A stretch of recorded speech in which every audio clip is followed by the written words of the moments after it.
आज का जो टॉपिक है वो प्रभु भोज है और ये बहुत ही खास विषय है। अगर मैं सच बताऊं तो इन दो विषयों के ऊपर शैतान ने इतना झूठ फैलाया कि लोग समझ नहीं पा रहे हैं। एक प्रभु भोज और एक दशमांश देना, ये दोनों ऐसे प्रकाशन है जो विश्वासियों के लिए बहुत ही अद्भुत आशीष का कारण है। प्रभु की स्तुति। प्रभु भोज का प्रकाशन अगर व्यक्ति पे खुल जाएगा तो वो एक लंबी उम्र और बिल्कुल हेल्दी जीवन कैसे जिए वो समझ में आ जाएगा। और 10वां भाग का प्रकाशन अगर उस पे खुल गया, देने का प्रकाशन अगर उस पे खुल गया, तो कैसे मैं अपने आशीषों में, धन के क्षेत्र में अच्छे से जी सकूं वो जान जाएगा। ये दोनों चीजें चाहिए। यीशु मसीह पाप को क्षमा करने के लिए आया और यीशु मसीह चंगाई देने भी आया। तो आज का जो विषय है वो प्रभु भोज है और ये प्रभु भोज का विषय बहुत खास है। प्रभु भोज लेने से हम आशीष पा सकते हैं, पर प्रभु भोज कैसे लेना चाहिए, कौन ले सकता है और कब लें? प्रभु भोज के बारे में पहली बार उत्पत्ति में आता है। फिर यीशु मसीह के बारे में भी हम देखते हैं अपने चेलों के साथ, और फिर हम प्रेरितों को भी देखते हैं कि उन्होंने भी प्रभु भोज में मेज में वो शामिल हुए। 3000 लोगों के हृदय सीधे, वो संगति रखी, रोटी तोड़ी उन्होंने। पर आज जो मैं बात करना जा रहा हूँ वो प्रेरित पौलुस के कहे हुए वचनों के बारे में बात करने जा रहा हूँ, जो हमें पहला कुरिन्थियों उसके 11 अध्याय और उसकी 23 आयत में मिलता है। पहला कुरिन्थियों उसका 11 अध्याय और उसकी 23 आयत। बड़े ध्यान से आप सब सुने इस आज के वचन को।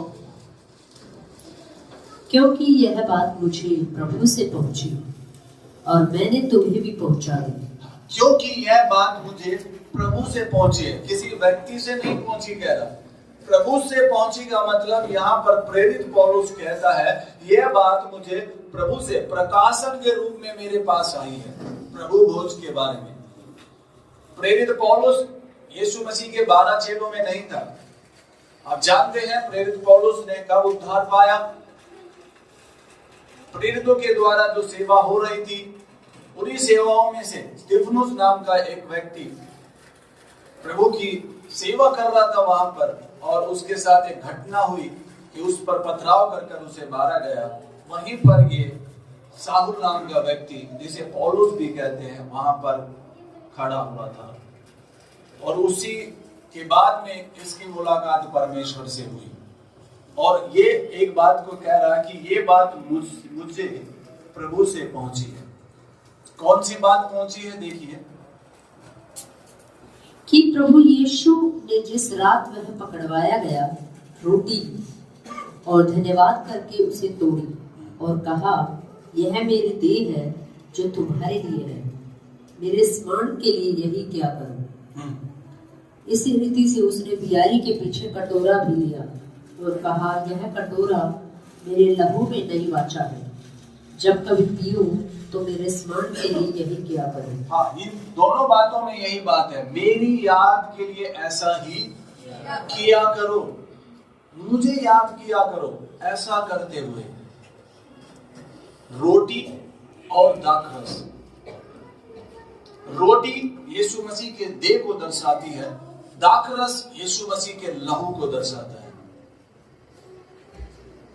अब पौलुस कहता है कि ये बात मुझ तक पहुंची है प्रकाशन के रूप में। पौलुस के इस अध्याय को पढ़कर, इन आयतों को पढ़कर जिसमें आगे लिखा है, कई लोग डर भी जाते हैं, पर पौलुस यहाँ प्रकाशन के बारे में बता रहा कि ये बात मुझे प्रभु से पहुंची है। ये कितना खास है कलीसिया के लिए। 3 बातें और देखिए। हाँ, पढ़िए इसको आगे 27 से।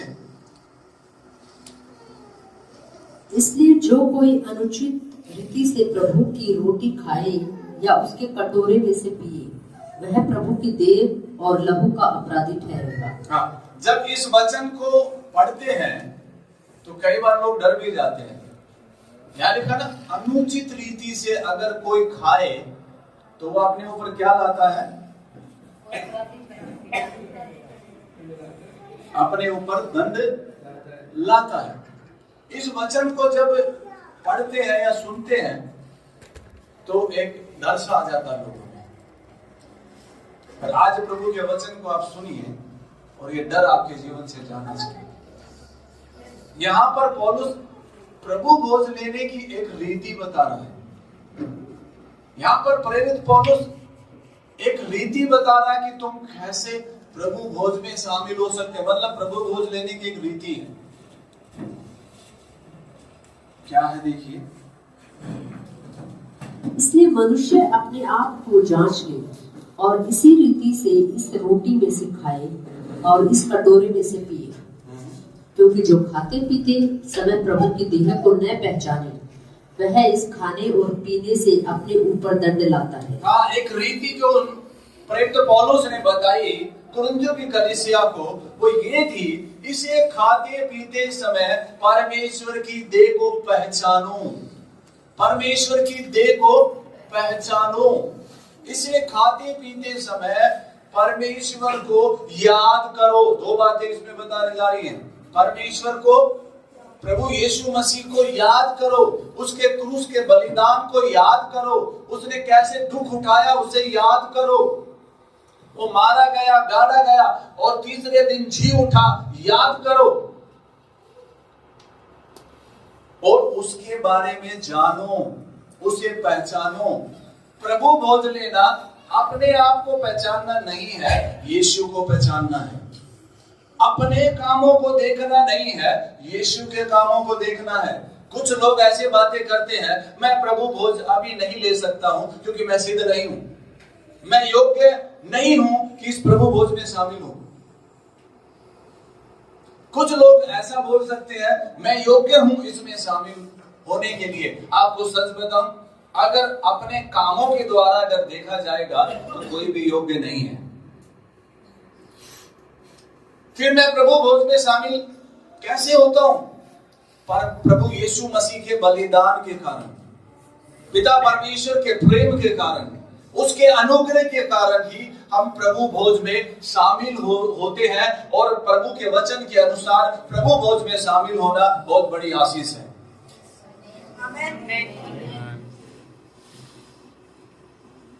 हर एक व्यक्ति जो प्रभु पे विश्वास करता है उसे इस प्रभु भोज में शामिल होना चाहिए। कौन इसमें शामिल हो सकता है? जो ये विश्वास करता है यीशु मसीह परमेश्वर है, यीशु मसीह मेरे लिए दुनिया में आया, वो उद्धार करता है, वो मेरे शरीर का, मेरे प्राण का, मेरी आत्मा का प्रभु है, मैंने व्यक्तिगत उसे अपना उद्धार करता स्वीकार किया है, वो व्यक्ति प्रभु भोज ले सकता है। और प्रभु भोज लेने वाले, जो प्रकाशन से प्रभु भोज लेने वाले हैं, वो अच्छी हेल्थ में जीवन जीते हैं और लंबा जीते हैं। जो परमेश्वर का वचन हमें फायदे के लिए बताता, वो हमें इस्तेमाल करना चाहिए, वो हमें लेना चाहिए। प्रभु भोज कब ले सकते हैं? प्रभु भोज आप हर रोज ले सकते हैं, अपने परिवार के साथ बैठकर ले सकते हैं। सब विश्वास करने वाले हैं। प्रभु की स्तुति हो, वो आपके ऊपर है। जिसके ऊपर जैसा ये गहरा प्रकाशन खुला, वो उसकी जिंदगी बदल गई। देखिए अगली आयत में वो क्या लिखा है। इसी कारण तुम में बहुत से निर्बल और रोगी हैं। इसी कारण तुम में बहुत से कमजोर हैं, बीमार हैं और बहुत से मर गए हैं। इसी कारण, किस कारण?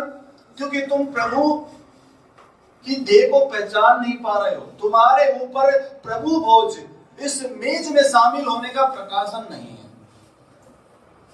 कई लोग ऐसा सोचते हैं वो इस कारण से मर गए कि शायद उन्होंने कल झूठ बोला था सैटरडे को और संडे को आकर प्रभु भोज में शामिल हो गए, इसलिए वो बीमार है। नहीं, पौलुस ये नहीं कह रहा है यहाँ। वो कह रहा है इसी कारण, क्योंकि तुम प्रभु भोज में शामिल होते हुए उसकी देह को पहचान ही नहीं रहे, तुम उसे जान ही नहीं रहे। अगर तुम उसे जानते तो पौलुस यहाँ ये कहना चाहता है, तुम कमजोर नहीं रहोगे, तुम बीमार नहीं होगे और तुम कम उम्र में नहीं मरोगे। पौलुस यहाँ ये कहना चाहता है, वो लोग कमजोर हैं, वो बीमार हैं, वो लोग जो अपनी कम उम्र में चले गए, पहले ही चले गए, वो इसलिए चले गए क्योंकि उन्होंने इस प्रकाशन को नहीं लिया। आज आपके ऊपर प्रकाशन आना चाहिए। आप जब इस प्रभु भोज में शामिल हो, उस प्रेम में, उस विश्वास में शामिल होना, आपकी जिंदगी, आपके शरीर में बदलाव आएगा। यीशु मसीह ने कहा, मैं जीवन देने आया हूं, बहुतायत का जीवन देने आया हूं। और यीशु यहाँ पर यही कह रहा, ये मेरी नई वाचा का वो लहू है जो बहुतों के छुटकारे के लिए है। बीमार करने के लिए नहीं है यहाँ लिखा, छुटकारे के लिए है। और यीशु के लहू में जीवन है। मैं कह रहा, मैं जीवन देने आया हूं। यीशु जब इस बात को कह रहा, मैं जीवन देने आया हूं, उस समय लोगों में जीवन है, जीवन था। पर यीशु कौन से जीवन की बात कर रहा? ईश्वरीय जीवन। मेरे लहू में वो ईश्वरीय जीवन है, और जो उसे लेता है उसमें वो ईश्वरीय जीवन जाता है। यीशु के लहू में कोई बीमारी, कोई श्राप नहीं है, कोई कमजोरी नहीं है, बल्कि यीशु का लहू सामर्थ्य है हर एक बीमारी को चंगाई में बदलने के लिए। कलीसिया के ऊपर यह प्रकाशन आना चाहिए, प्रभु भोज का प्रकाशन। इसमें शामिल हो आनंद के साथ, विश्वास के साथ। इसको लेते हुए अपने आप को स्मरण मत करो, मैं कैसा हूं, मैं ठीक नहीं हूं, मुझे ऐसा होना। कई बार प्रभु भोज लेते हुए क्या कहा जाता है? अपने अपने पापों को स्मरण करो। वचन क्या कहता है? प्रभु भोज लेते हुए मुझे स्मरण करो, यीशु को स्मरण करो। लेकिन लेते हुए किसको स्मरण करते हैं? उसे स्मरण करते हुए, प्रभु तेरा धन्यवाद तेरे इस प्रेम के लिए, तेरे अनुग्रह से मुझे इस प्रभु की मेज में शामिल होने का अवसर मिला। दाऊद के ऊपर प्रकाशन खुला था। दाऊद कहता, तू मेरे दुश्मनों के सामने मेरे लिए मेज बिछाता। प्रभु की स्तुति हो। उत्पत्ति में अब्राहम के ऊपर प्रकाशन खुला, और वहां भी प्रभु भोज के बारे में है, दाखरस और रोटी के बारे में है। क्या अब्राहम ने व्यवस्था के अनुसार लिया? नहीं, व्यवस्था अब्राहम के 400 साल लगभग बाद आई है, पर प्रकाशन से लिया। जब अब्राहम ने दाखरस और रोटी ली, तब उसका नाम अब्राहम था। उसके बाद अब्राहम बन गया। Hallelujah, hallelujah. आज जब आप इस प्रभु भोज में शामिल हो, तो आप उसे प्रकाशन से लेना। मैं आज इस प्रभु भोज में शामिल हो रहा हूं, मैं इस रोटी को यीशु की देह समझ कर ले रहा हूं, मैं इस दाखरस को यीशु का लहू समझ के ले रहा हूं, और विश्वास के साथ ले रहा हूं कि ये लहू और ये रोटी मेरी हर कमजोरी को दूर कर देगी।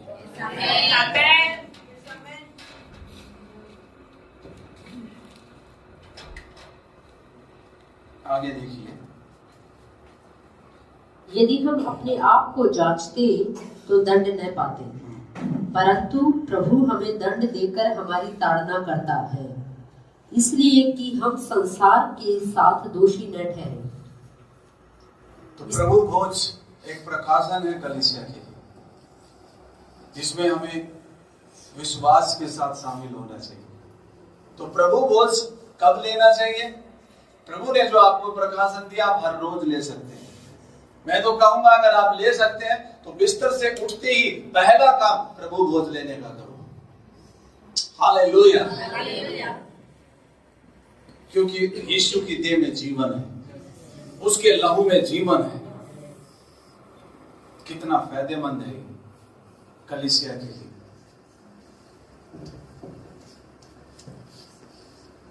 कैसे ले? प्रकाशन से ले। लेते हुए यीशु को स्मरण करो, अपने कामों को नहीं, क्योंकि हम अपने कामों से धर्मी ठहराए नहीं गए। हम अपने कामों से प्रभु भोज में शामिल हो ही नहीं सकते। यीशु मसीह के कामों के कारण हम शामिल होते हैं।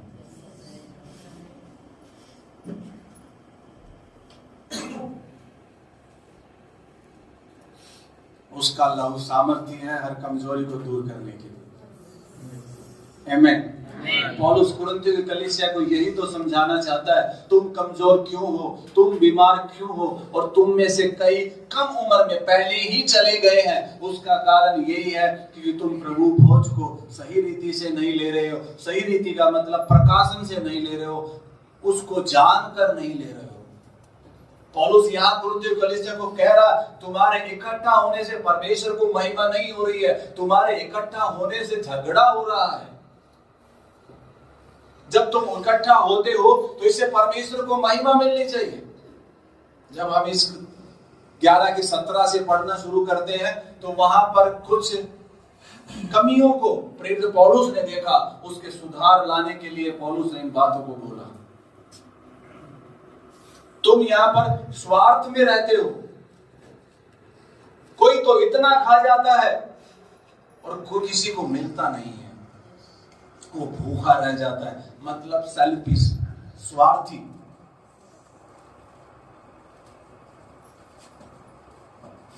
स्वार्थ हमें नहीं होना चाहिए।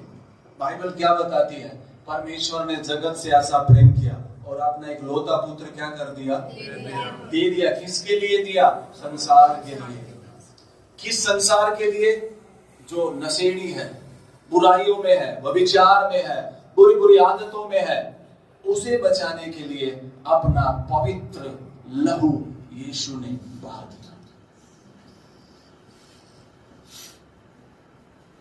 तो ये प्रकाशन है कलीसिया के लिए। इसको लेते हुए यीशु मसीह को याद करना चाहिए। किसको याद करना चाहिए? यीशु मसीह को याद करना चाहिए। वो कितना भला है, वो कितना अच्छा है। प्रभु की स्तुति हो। मैंने बाइबल में कहीं भी यीशु मसीह को किसी को दंड देते नहीं देखा। एक बार एक बड़ी भीड़ एक महिला को लेकर यीशु के पास आई और यीशु से बोला, ये व्यभिचार करते पकड़ी गई है और मूसा की व्यवस्था के अनुसार इस पर पथराव करना चाहिए, आप क्या कहते हो? यीशु मसीह ने नीचे झुककर लिखना शुरू किया। देखिए, निर्गमन 20 अध्याय में भी लिखा गया, व्यवस्था लिखी गई, पर हम नए नियम में एक अनुग्रह की वाचा को लिखते हुए यीशु को देख रहे हैं। हमें नहीं पता वो जमीन पर क्या लिखा गया, लेकिन यीशु ने अपने मुंह से बोलकर कहा, मैं भी तुझ पर दंड की आज्ञा नहीं देता। इस नई वाचा में जो यीशु का लहू है, वो लोगों को माफ करता है, वो लोगों को माफी देता है, वो लोगों को जीवन देता है। आमीन। प्रभु की स्तुति हो। आप एक और वचन देखेंगे, यूहन्ना 6 अध्याय उसकी 53 आए, जिसे आप प्रकाशन से समझने की कोशिश करना।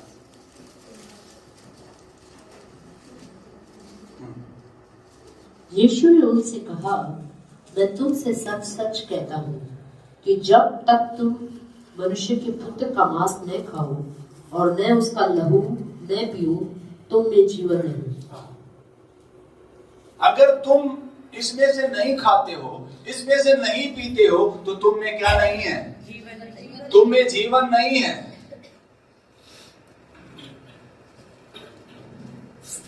मेरे शरीर में, मेरे लहू में जीवन है। लहू में जीवन होता है, यीशु कह रहा है यहां पे। यीशु मसीह आत्मिक तौर पर यही बात कह रहा है। जो तुम रोटी तोड़ते हो, तुम विश्वास में लेते हो कि मैं यीशु की देह में शामिल हो रहा हूं, मैं उसमें से ले रहा हूं, यीशु की देह में से ले रहा हूं। जब दाखरस लेते हो, जूस लेते हो, तो हम विश्वास से शामिल होते हैं कि मैं यीशु के लहू को ले रहा हूं, मैं प्रभु की इस पवित्र मेज में शामिल हो रहा हूं जिसमें जीवन है।